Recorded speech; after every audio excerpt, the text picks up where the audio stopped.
The Tale of Orion and the Floating Island. Orion was a boy with wild hair and an even wilder imagination.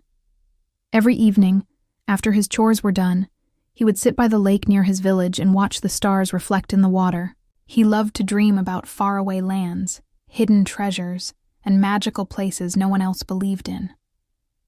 One night, as the full moon hung low over the lake, Orion noticed something strange. A cluster of stars twinkling brighter than all the others. They seemed to dance and form the shape of an island, with waterfalls and forests made of light. Orion rubbed his eyes. Was he dreaming? The next morning he couldn't stop thinking about what he saw.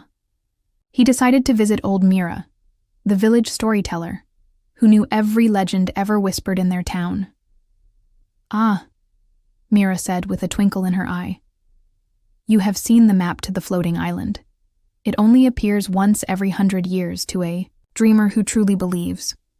Orion's heart raced. "How do I get there?" Mira handed him a small, shimmering compass.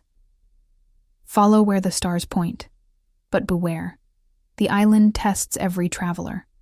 Only those with kindness, courage, and curiosity can reach its heart." Without hesitation, Orion packed a small bag, a loaf of bread, a notebook, and his lucky slingshot, and set off into the night. The compass guided him into the forest, where trees whispered secrets and fireflies lit his path. He crossed a river on the back of a talking turtle, helped a lost fox find its den, and answered riddles asked by an ancient oak tree. Each time he acted with kindness and cleverness, the compass glowed brighter. Finally, after days of strange adventures, he reached a cliff where the night sky opened wider than ever before. Before him floated the island, lush and magical, suspended by invisible winds. A bridge of stardust stretched from the cliff to the island's shores.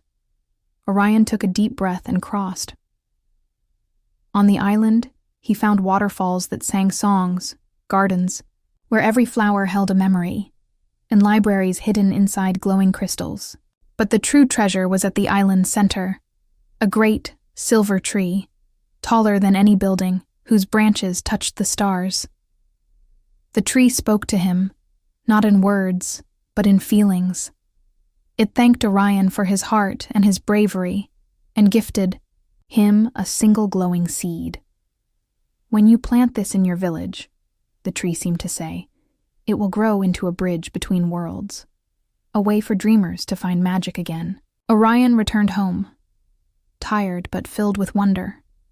He planted the seed in the village square, where it quickly grew into a shimmering tree, just like the one on the island. From that day on, the village became a place of dreams, where impossible things could happen, and where every child learned that magic is real, as long as you believe. And Orion, he still visited the floating island, in his dreams and in his heart, whenever he needed a reminder that the world is full of wonder, if you just know where to look.